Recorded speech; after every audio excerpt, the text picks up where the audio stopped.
Today, we're going to use Adobe Sketch to plan the color scheme for our Gnome Home Luminaries. I'm going to begin by opening Adobe Sketch. I'm going to open a new project by selecting the blue plus sign in the bottom right corner. Go ahead and choose Standard Book or Portrait format.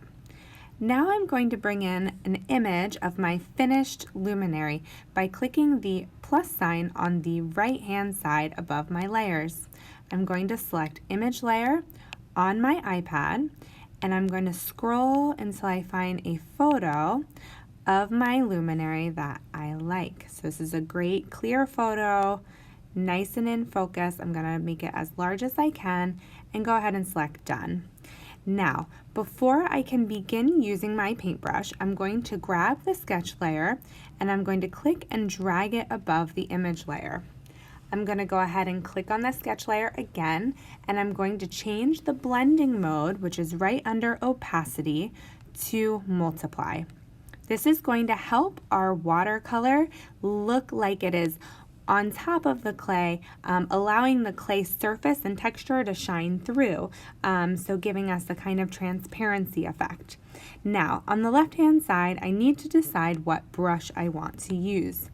Some of the brushes that you might choose will look different compared to others. So, I typically like to use the watercolor brush because it gives me a very similar effect to using my watercolor. If I use the marker brush, it has a really flat appearance and it doesn't look similar to how my project will look once it's painted. So I actually might start here with this green that I have selected. I'm going to reduce my brush size because that is very large. And I'm going to drop my opacity to around 50%.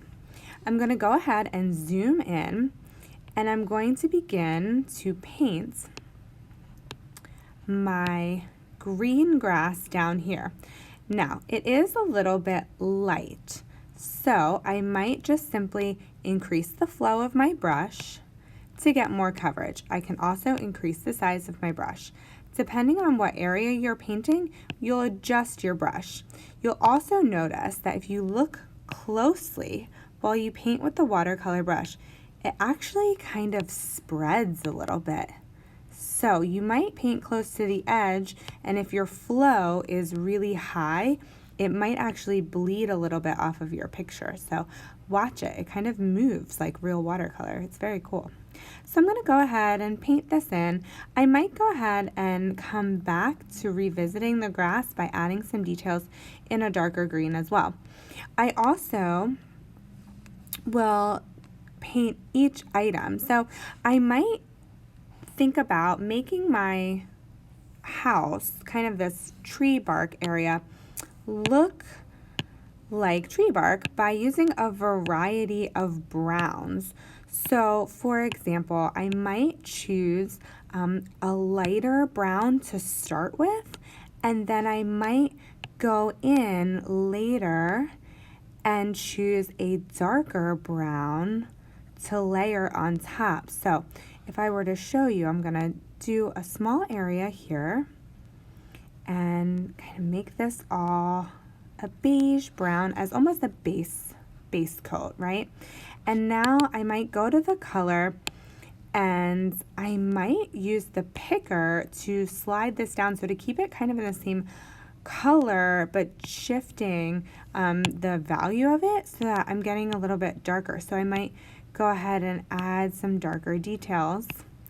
I might paint in those grooves of the bark with that darker brown as well. I might go even more dark and reduce the size of my brush, zoom in, and I might carefully really deepen and darken those carved areas that helped me create a tree bark-like texture. I also might just add more contrast and create more texture with my paint. So using that dark color to kind of brush in a similar motion. So I can go ahead and zoom out and see how that's looking. I would then move on to doing things like my fun red mushroom roof. I might go with a really bright poppy color and start to carefully work around the polka dots because I might want to make them a different color to make it really pop. So I continue to go all the way around planning for my color scheme of my lantern luminary, and once I'm done I would go to the share button in the upper right hand corner and I would save that to my camera roll so that I can upload it to our assignment.